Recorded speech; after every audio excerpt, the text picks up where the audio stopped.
Hey guys, Tony Rowe here. Merry Christmas. Well, it's Christmas Eve. Happy holidays to those non-Christians celebrating the holidays. Kwanzaa, Chanukah, etc. Got a game pretty quickly against Mike388. My usual time control, 15 plus 5. I thought about entering the 15 plus 15 pool, but I don't have that much time. Kind of just recording this off the cuff. I wanted to get something out on Christmas. I have some opening stuff and some educational stuff that I'm working on, but I didn't want to rush it. Go D4 or G3? I'll just go G3. I don't think it matters much. Let's be honest, I always go G3. Bishop G2.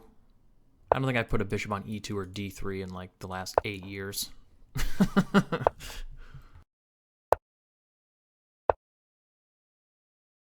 Okay, so we're going to get some kind of hedgehoggy sort of situation here. I want to go D4, but I'm obviously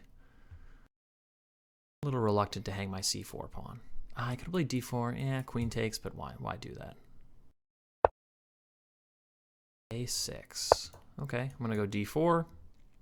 Presumably he's going to take. Knight C6. I'll probably just go bishop B2. Knight C6, Knight C2 is also interesting. But I'll probably just go bishop B2, and he can go knight D4, queen D4 if he wants. An interesting idea is knight C6, bishop B2, knight takes D4, queen takes D4, bishop D7, rook to C1, bishop C6, and then knight D5. Utilizing the pin along the C file to, after E takes D5, C takes D5, he can't, too far. I'm just going to play rook C1. Again, I have this knight D5 idea looming here. So if knight D5, E takes D5, C takes D5, must be good for white. Yeah, I think this is just all around probably good for white. This is a very typical tactic in these positions. I'm not going to think too much about it. I think it's just thematic and good.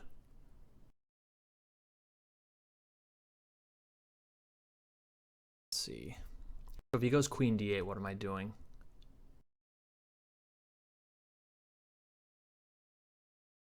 It's a good question. I would imagine he'd want to play queen D8.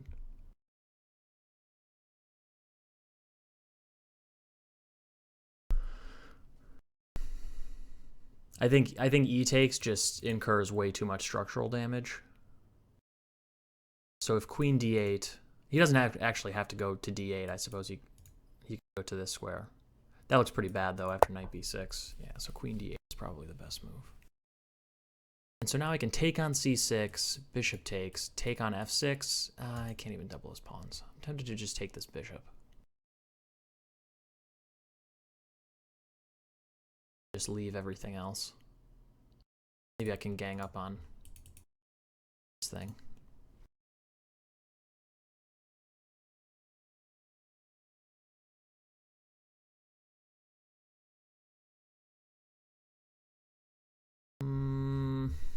So if C6 first, probably not. Yeah, I'm just going to take this. I like the two bishops. I think my position is just slightly better here. I'm a little reluctant to go queen D2 because then knight D4 wins at tempo. I'm trying to find some other useful move. Fracturing. Is it worth trying to give him the C-pawn with this? Probably not.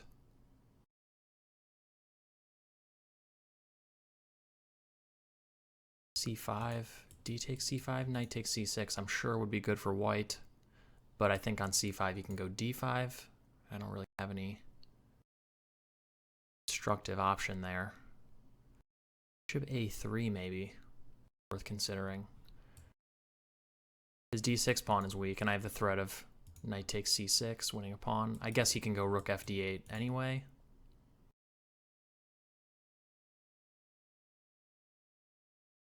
I'm leaning a little bit towards bishop A3 because in the event that he wants to take here, I haven't moved my queen yet. Think about this for a second.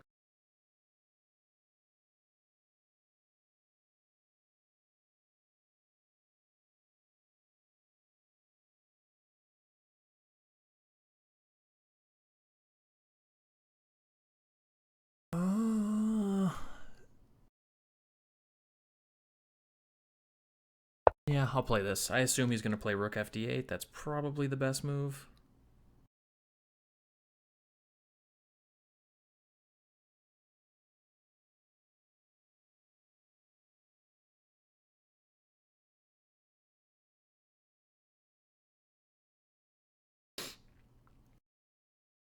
Just finished my Christmas shopping today.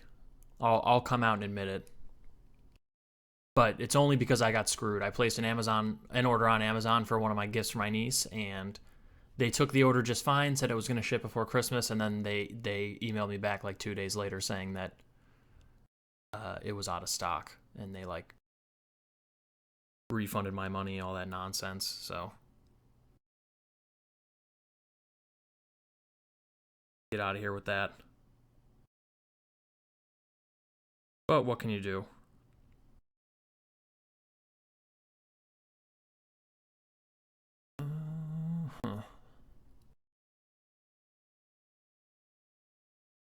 I would assume rook fd8 is basically forced.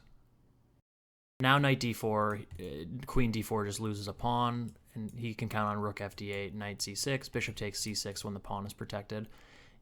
It might be in my best interest if he goes rook d8 to go knight c2. Again, queen d2, and then maybe he can take on d4, and he's sort of coming close to consolidating, I think. Something like rook fd8, queen d2, knight d4, queen takes d4, bishop c6. I can take on c6, takes, and maybe go queen b6 or something, but I'm not sure it's much of anything. I sort of feel like he's defended at this point. The one thing is that knight going after knight c2 though is the question.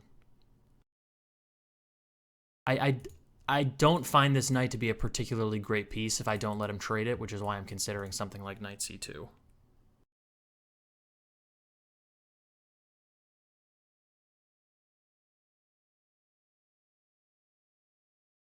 But my knight on c2 isn't super great either, I think.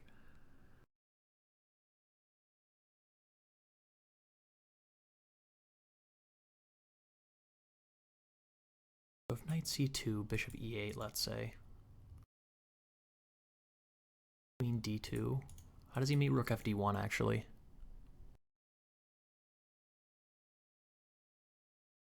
Things are starting to look critical here. That's one of the things about him losing this dark squared bishop for my knight. Not only do I have the two bishops, but also I'm the only one with a dark squared bishop, and he has this weakness on a dark square here. It makes it pretty hard for him to protect it. Bishop d8. I'm just going to play, let's make sure I blunder for some reason. Yeah. So I think queen d2, rook fd1 is obvious, natural, and good.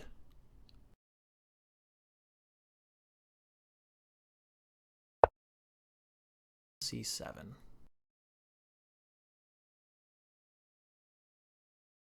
That do. He just wants to play d5. Okay, that's an idea.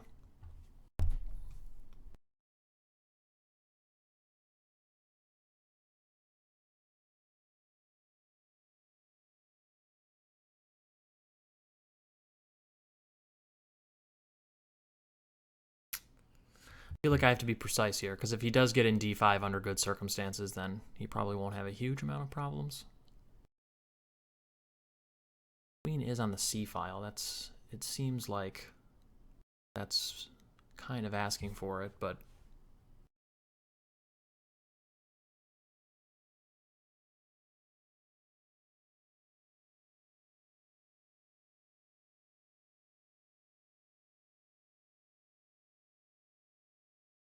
like one idea is just rook fd1, d5, c takes d5, knight takes d5, knight d4.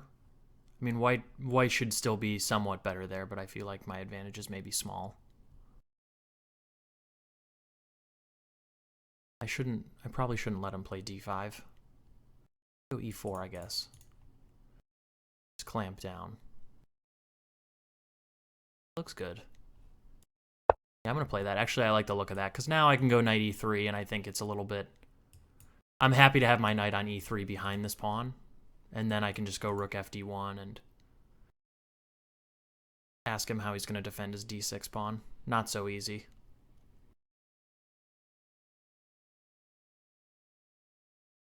Black just lacks reasonable counterplay here, and he has the only real, I think. Black has less space. White has the 2 bishops. Black has the weakness on d6. And so rook d7. He's starting to have some slight coordination issues here. So obviously he's going to go rook a to d8.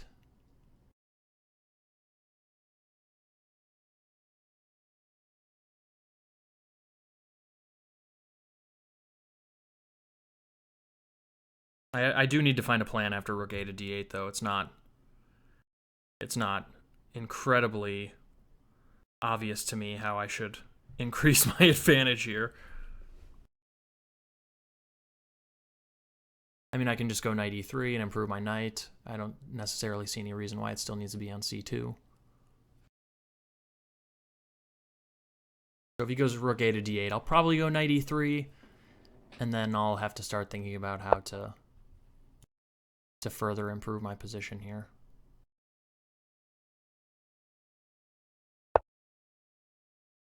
Maybe I can play knight d5 as a sacrifice for a second time. Doesn't seem as good here, though, with my bishop blocked in after e4. But it might be worth thinking about. Takes, and with the pin along the c-file again.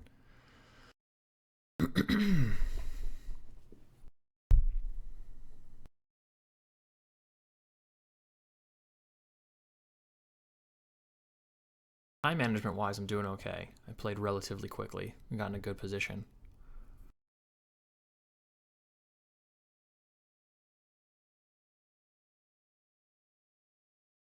f4, f5 is worth thinking about now that I look at the position a little bit. If he goes e5, that obviously would both allow bishop h3 and knight d5.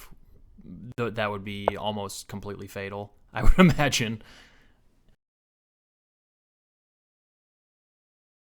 He wants to go knight g4. I don't think I should probably let him do that. I think I'm just going to play h3.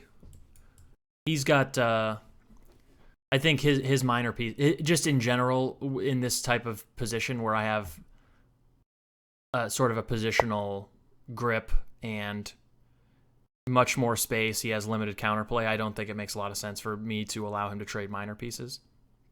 I think it's very uncomfortable for him to have to try and find good squares for his pieces.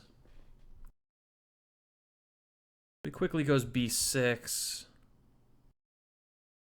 I almost feel like I can do anything here. Like, at some point I'm going to go f4. I have to decide whether or not I want to go. I'm just going to go king h2 first. Just wait. I mean, I don't see any constructive moves he can make, so.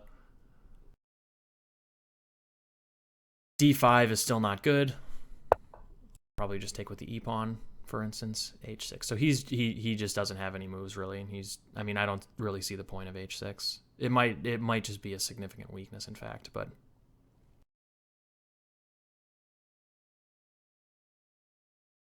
He goes h6. I might as well go f4 or g4 check nonsense.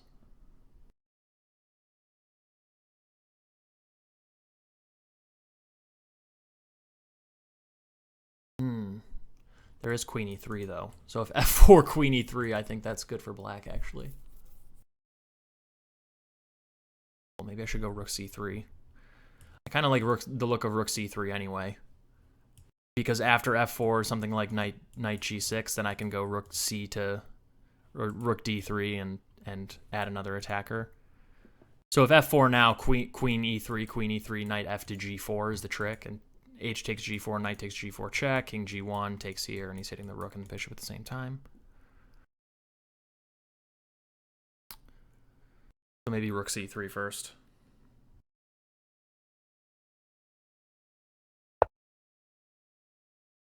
Yeah, I'll play that. And then I'm ready to go f4. I don't have to rush with f4 anyway. I can kind of just, again, maybe it's time for me to put this bishop back on b2. Nah, probably not. I kind of like it on a3.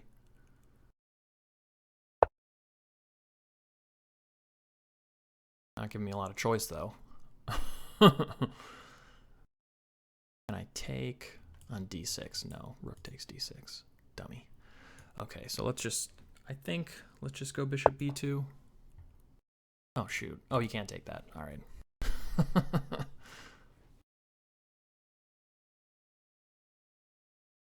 And I think even after f4, knight g6, I wouldn't even be upset to trade off the queens after rook d3, queen takes, and rook 1 takes d2. I don't think his position gets much more tolerable after the trade of queens. Maybe I don't have to, though. I mean, maybe I can just play something like queen c2 first.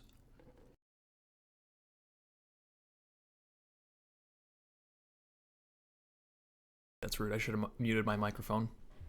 Just got back from Chipotle. Real talk.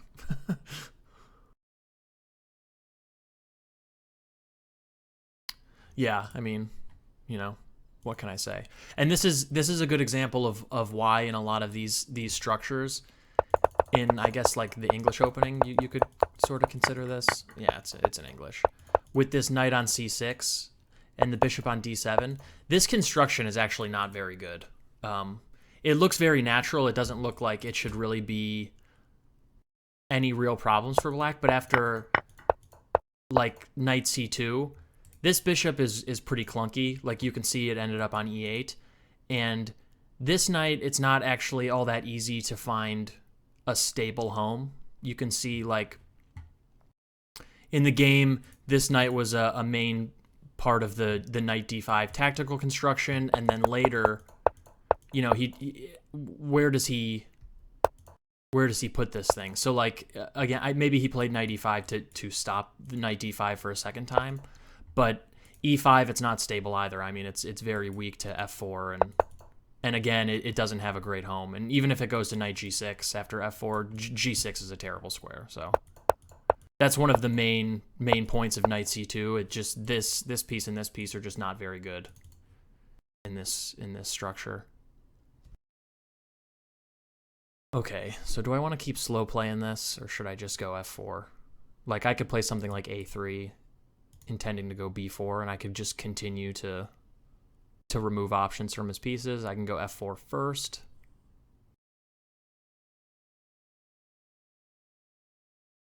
h5 is kind of a good move. I think being able to go f4 at some point is pretty relevant. Like f4, knight g6, and h4 is a threat because of g4, knight f4.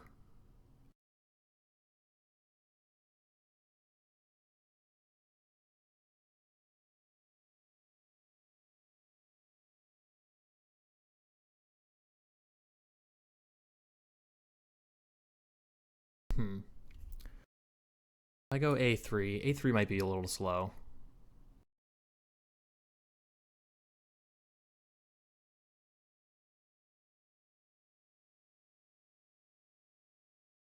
Contemplating something like f4, knight g6, queen f2. With the idea of h4, I can go g4 and my f4 pawn is still protected. And also, after rook c to d3, I'm not trading queens. I'm leaving this queen on a5, where it's not doing much of anything. That's an idea.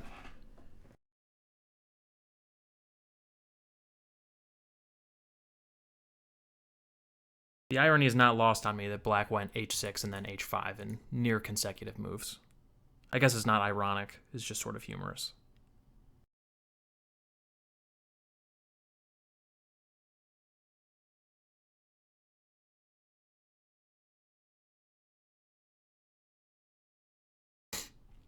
Okay, I'll play f4.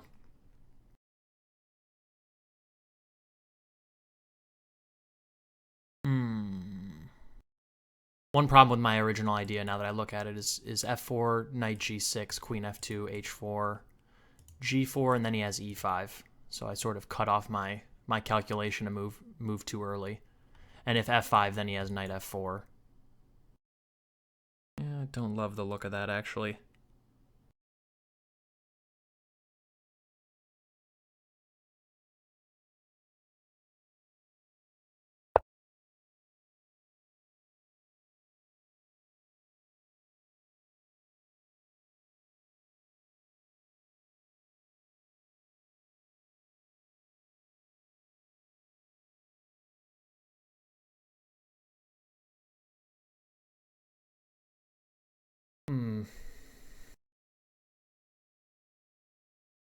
f5 right away?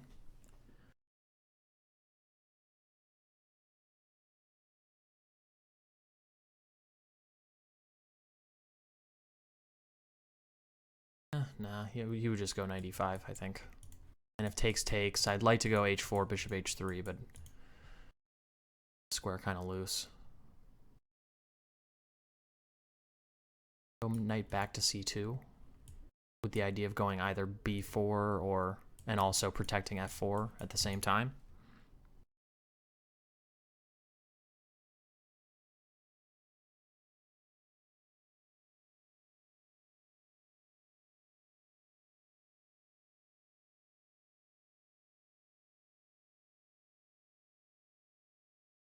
Yeah, I don't love this problem I have with h4. I guess I could let him take it and just go king takes, and I'm still protecting this square. If he goes e5, don't know. Don't have a great answer for that.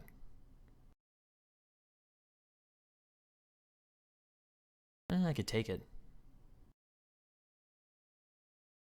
I think I'm going to go rook d3. If I want to allow h4 and h takes g3, king takes g3, I'd rather have the queens off, I think. And this also, I think rook d3, queen takes, let's say rook 1 takes d2, h4.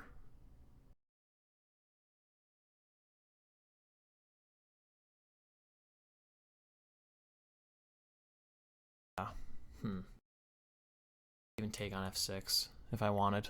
That looks at least slightly more pleasant for white. I kind of feel like I bungled this a little bit.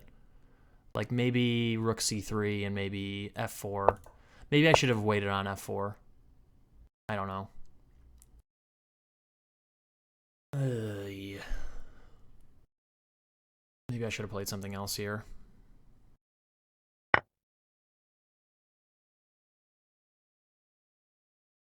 Do I take this way, actually?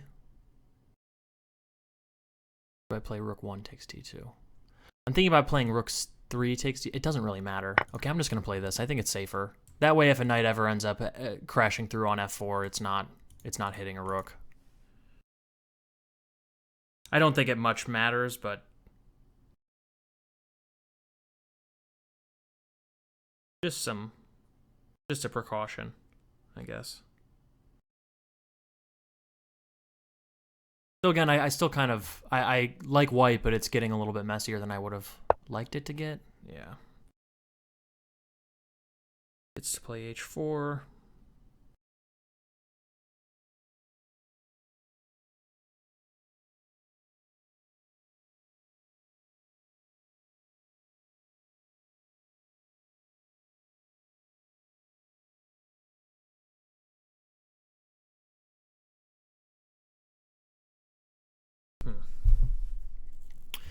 He's got this threat of h takes g3, king takes g3, knight h5 check, and then knight takes f4. So my only real options are bishop takes f6, g takes f6, or bishop f3, which stops knight h5. I kind of like bishop f3 better, just because it keeps the bishops. Like, I'm not sure this knight on f6 actually really does anything at this moment, and I'm a little bit reluctant again to trade pieces, so I think this bishop is just generally a good piece, so I'm going to play bishop f3 instead and not think too much about it. I do have to keep in mind, though, that if for whatever reason this bishop is no longer guarding h5, that I'm still loose to this tactic.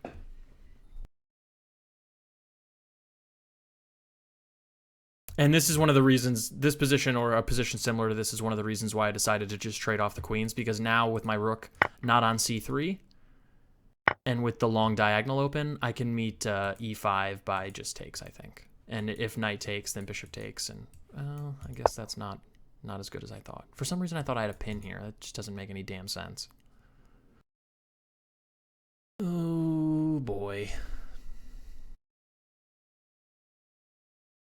Well, I can still take. Taking doesn't really make a hell of a lot of sense, though, does it? It just kind of fixes all of his problems. So I suppose I have to do something else. I can go f5, knight f4, knight d5, and just trade off the knight. I think that might be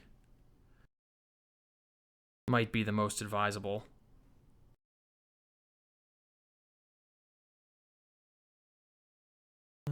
Yeah, this feels kind of forced. And if he goes knight f4, I'll go... Well... Yeah, maybe I'll go knight g2. I was going to go knight d5, but then he's got 2 knights on the d5 square. So if he took on d5, I couldn't take with the rook. I'd have to take with the pawn. I don't like that at all. Bishop a3 again. Shimmy back. Does he have to go knight c8? That'd be really awful. Yeah, he goes knight c8. Can I go c5? Or should I go knight d5 first and just trade off the knight on f6?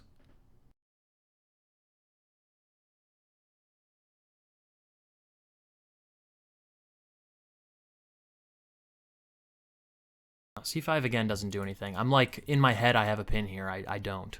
Tony, don't be dumb. I guess trading off this knight doesn't make a ton of sense.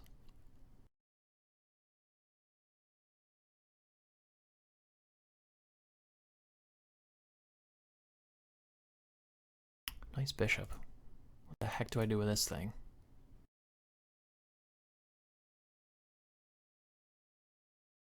Knight g4 maybe? And if he takes, take with the h-pawn? Push g5? That looks unpleasant.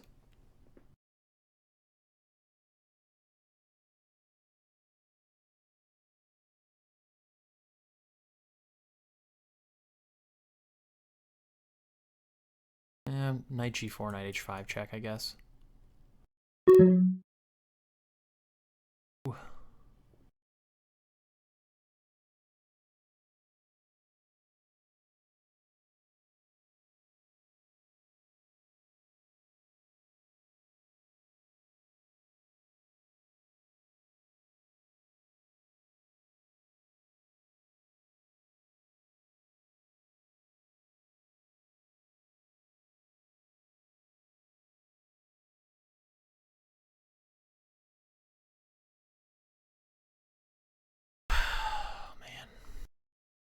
Okay. I'm just going to play h4, gain some space.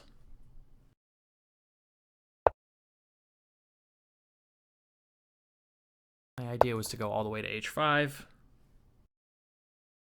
This is the only constructive plan I could really think of.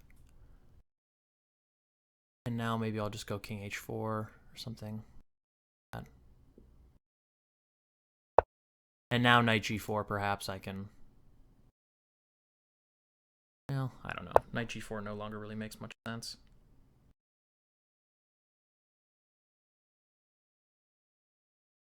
That's how we're going to play it, huh?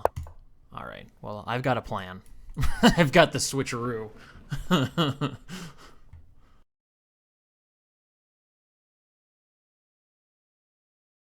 Oh, what a mess. How does this guy have 6.5 minutes left? I have 20 seconds. My time management is absolutely horrendous. Abhorrent. Disgusting.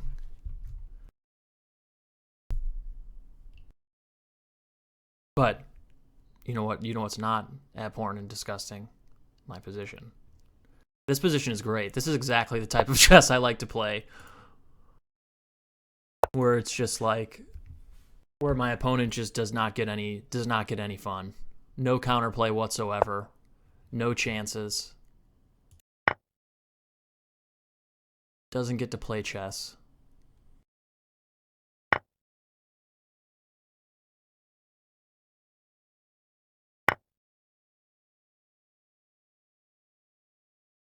G6 seemed kind of desperate. Really? All right. I'm happy to play this position.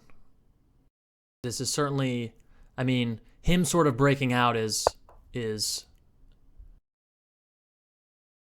you know, great for me in the sense that got a tactic here. Or any way I can avoid this. Oh, that's sick. All right.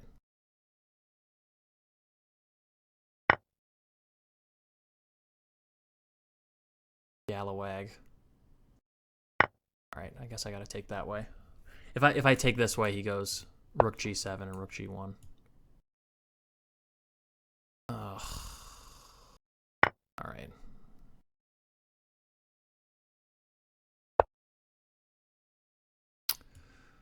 That makes me sad.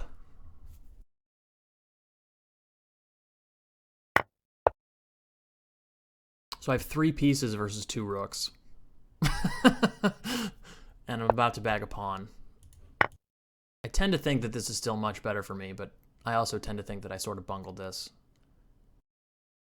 Oh, what? Tricks. Dirty rat. Man. Well, I mean, objectively, I still have to be winning, right? There's literally no way. This is good for black, but I don't think I should have allowed any of this either.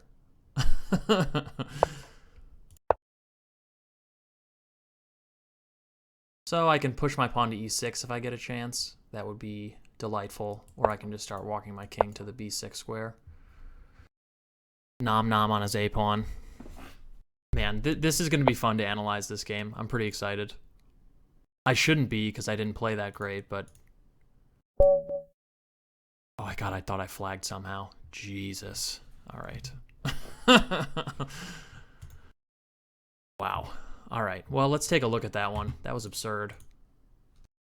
That got real pretty fast. Oh, God.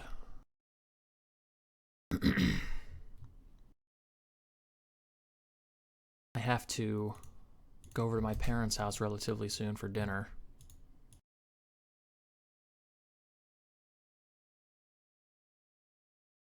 We, spent a lot of time yesterday making cappelletti from scratch, which is like a sort of a, it's close to like a tortellini chicken soup dumpling type situation. Very good, but very time consuming. Fresh pasta, etc. Okay, so typical English opening stuff. D6 is not all that common. I think it's probably just a little bit committal. Like, you know, you don't have to declare where your D pawn is going right away. I think, especially if you're going to play knight f6 the next move, you might as well just play knight f6 on this move, and or knight c6, like, and not commit your d pawn right away. It just gives white, I think, more information, and it limits your options more. But you know, to each their own. I'm not super excited generally about, how do I make this? Here we go, multiple lines. Get rid of that. Okay. I'm not super excited about e6 setups in these positions. I think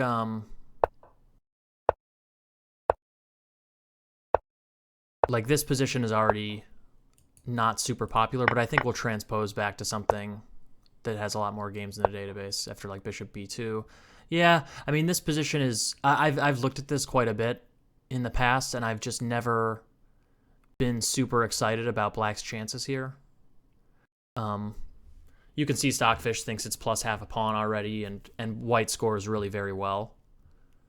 60% wins, 75% overall after castles. I just think, yeah, and so now you can see after rook c1 we reach a position that's much more known to theory.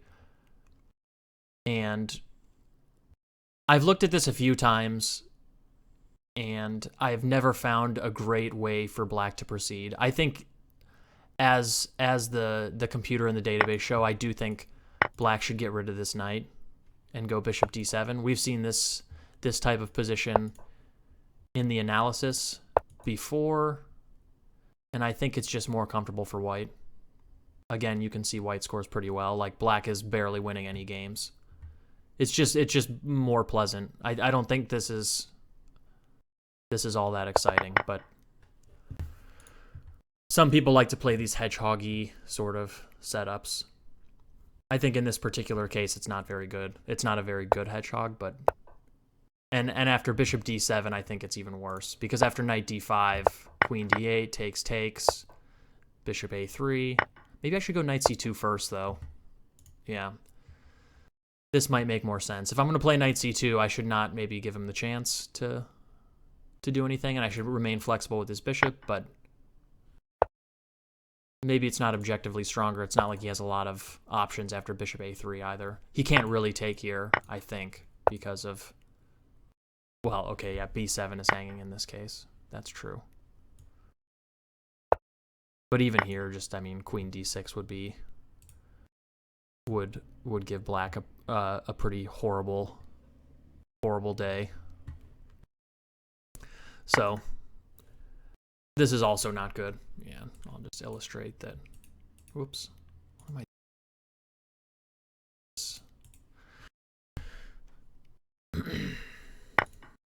Oh.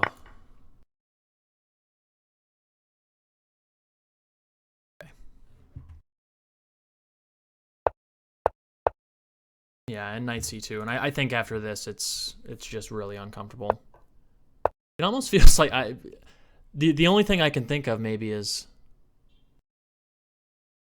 yeah, bishop c8 has to be stupid. I was thinking about going bishop c8 so that you can still go knight e8 and protect the d6 pawn, and then maybe you can try and justify putting your bishop on c8 by going like rook b8. I don't know. That feels pretty bad though. Bishop e8 is the very natural human move. Queen c7. Yeah, e4. I'm not sure if rook d1. I don't think this position is as promising. I mean, it still must be a little bit better for white. I'm always going to have the two bishops, and I have a little bit of pressure on black's queen side and in the center. Like, both my bishops have really good scope, but I wasn't sure that this was as good as just trying to sit on him here. And it just stylistically, I also just like really restricting my opponent's counterplay as much as I possibly can. All these moves seem sort of natural and forced. Bishop b2, huh? And if here... Yeah, I could even think about moving the knight again. That seems really strong to me unless there's something I'm missing. Let's say knight f1. He goes rook c8, then I get h3 in for free, and then I get f4 in for free, and then I can put the knight back. I think that this is another illustration of this sort of similar idea to knight d4 to c2. Again, this knight is just really unstable, and my knight will be better back on e3 than wherever this thing ends up. So it's better to just not exchange it, gain those free moves back, and put the knight back on e3. This would be, I mean, probably winning, like just strategically winning. And again, knight d5 would be a threat here. At some point, maybe f5 would be an idea. Okay, so that would have been interesting. Yeah, and there is I could go f4 here, I guess, and after this I could go king h2. That might be a more precise way to play than I played in the game, though here he could go h5 in one move. I have to imagine white is still much better here, but bishop b2. So bishop b2 here takes...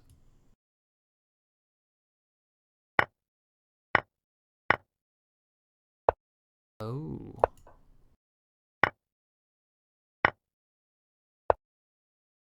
Ooh, that's dirty. Okay.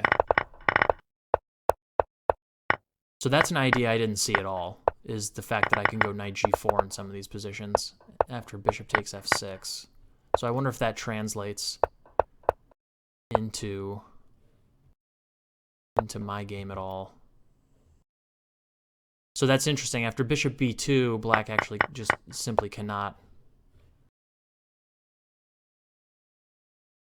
go h4. If you can't go h4, then I think white's position is amazing. And maybe again, I mean, white is just close to winning. So king h2 is maybe dubious. I can't even go f4 like I wanted to. It doesn't really spoil anything, but I don't think it's the most sort of on-point move. The problem is that I didn't see this at first, is that he's got this trick.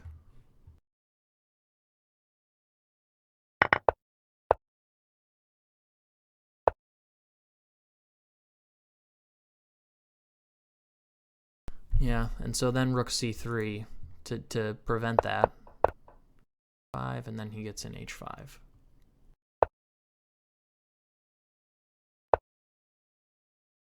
I think this is a good idea. I mean, for whatever reason, Stockfish would rather play something else, but I think, like, you know, the difference between whatever plus 1.6 and plus 1.8 is negligible, and this move poses me a lot more problems than I think knight h7 would have. So if here, is there anything else?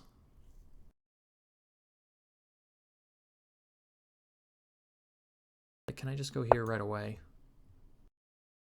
Yeah, the problem is if he moves my queen, my rook is just very badly placed. He's got knight c6, and I have to go back. Knight e5, I can go here. But if he wanted to repeat, he could then even just go queen a5 again. I doubt he would. He'd probably play h4, but... Okay, so rook d3 doesn't make any damn sense. And f4 is what I played in the game. Or anything else?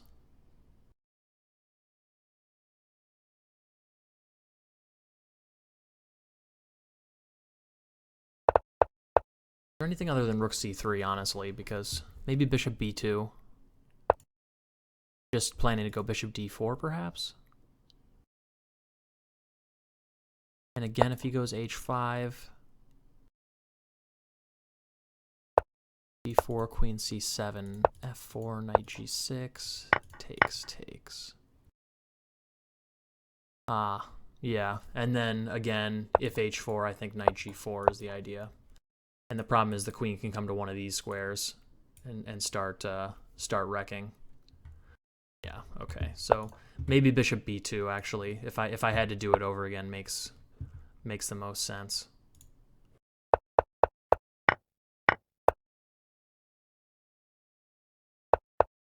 And, yeah, black is dead. So that's probably better than what I played. Rook c3 is maybe not the best.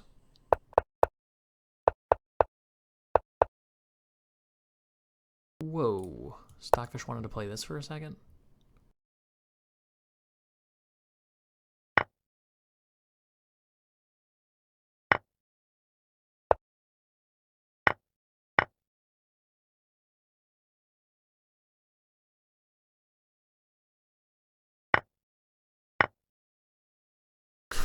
Okay. Really? No, I don't believe any of this. This is not good. I mean, it's about as bad as you think. Black's just down a piece. No human would ever play that. Okay, and if this...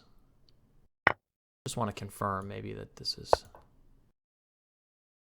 Yeah, I guess I can just, I mean, similar to the game, I can just leave it and allow king takes g3, and it doesn't really matter that this rook is on this square because he's not gonna get in.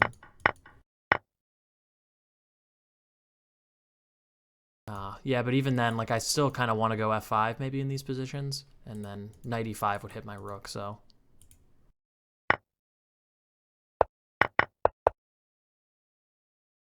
Yeah, and the problem is if he goes here, there's just this, right? Probably takes this way. Just seems like suffering. Maybe this is true, though.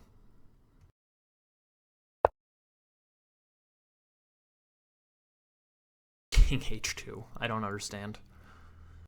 Sometimes I don't understand. What's the idea? I don't know.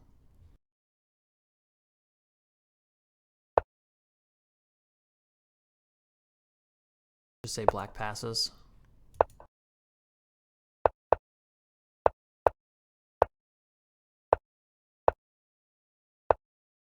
Okay. He's dead. I don't know. This is about king h2 is not a move that makes sense to me. I still don't know what the point is.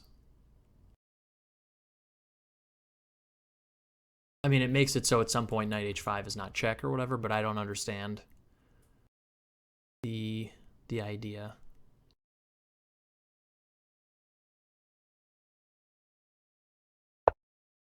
Knight e7, huh? Actually, I'm pretty pleased that I found this h4 idea. h4, h5 is a pretty real way to improve your position.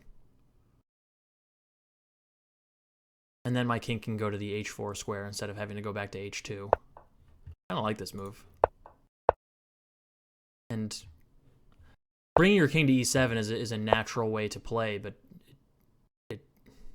he goes back to f8. I mean, he just doesn't have any moves. It's hard to criticize any moves made by my opponent at this point because he just has such a massive space disadvantage.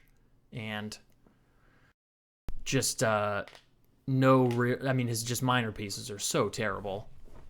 Like, I have a massive space advantage here, and I kind of own the board through this sort of area, and I mean, he's just extremely cramped. It's just kind of sad because, I mean, we've exchanged off 2 pawns and, a set of minor pieces and the queens. That's really it, and he's already lost. It's already really hard to find moves, and I didn't see this at the time that I played, h4, h5, king h4, but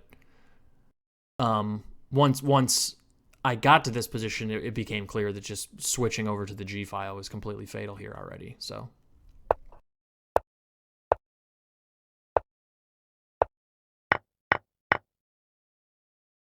this was an interesting idea, though, because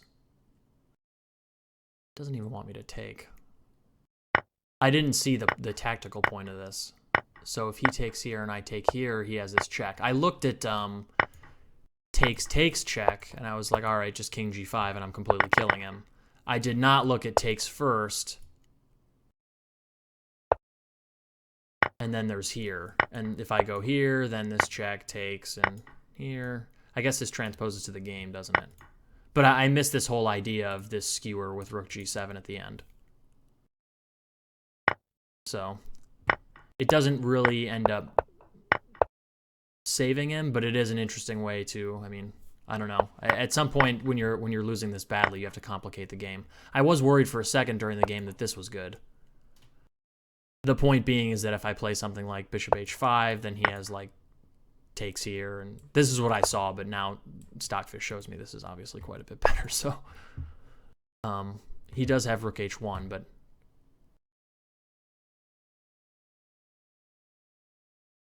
yeah, there is this. I can't flick in this bishop e7 move, and then he doesn't have time to take here, and then I can move this thing, and rook f5 doesn't work.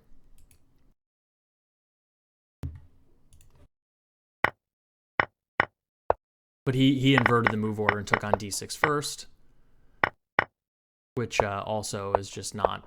I mean, again, it's probably the best he had, but not sufficient. Just way too many pawns for the rook. I mean, totally bizarre game, because around, yeah, I mean, I guess he just doesn't really have it. I started getting a little nervous, like I had bungled it here, because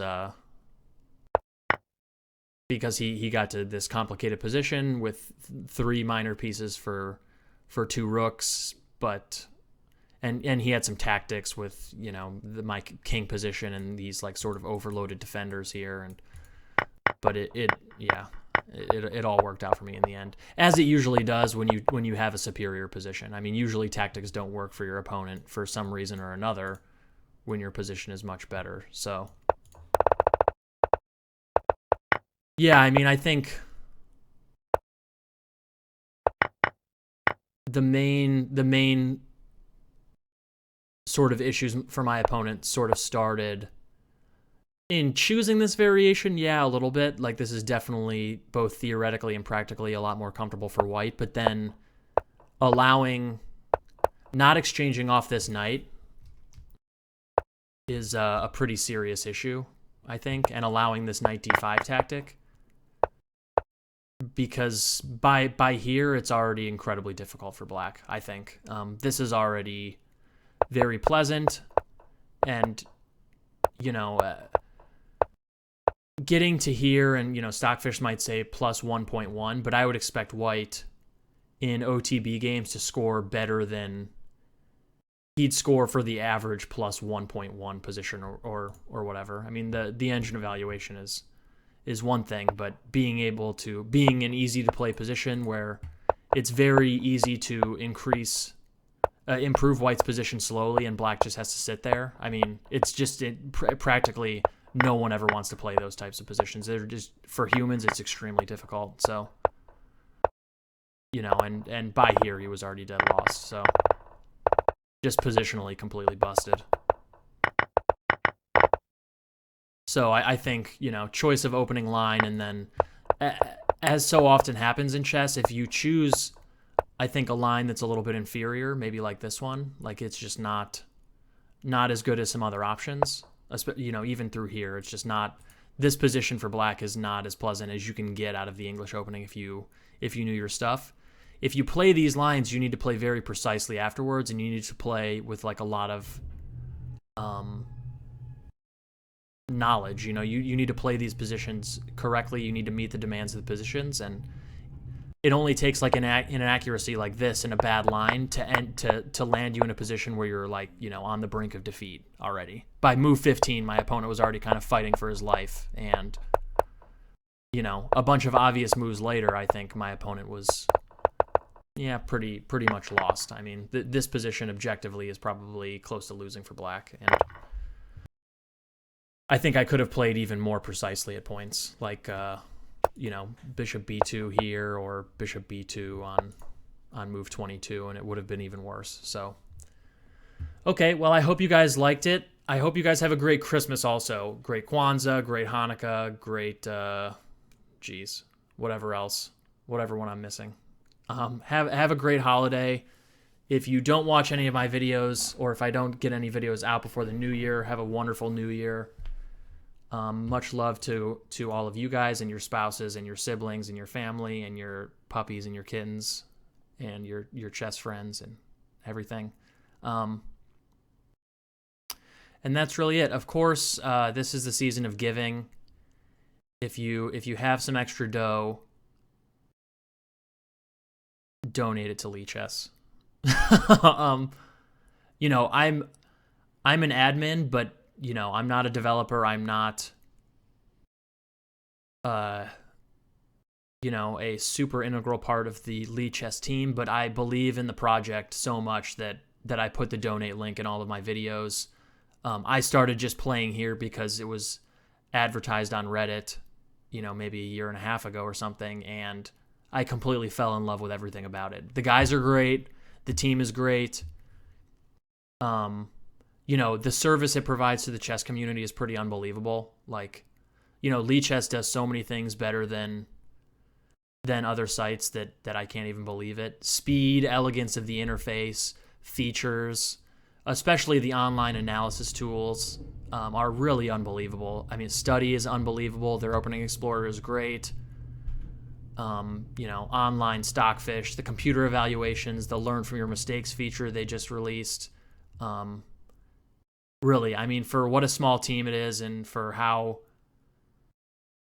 few years it's really been around, it's really catapulted to be the best online chess experience, and it's completely free. But the only way it stays around and the only way you continue to get these great features is if you support it. And now's a good season to do so. I will be donating beyond my patronage, my usual monthly subscription that I donate to them, and I think you guys should too. So have a great holiday. I very much hope to be back with more videos before the new year, so keep a lookout for those. Bye, guys.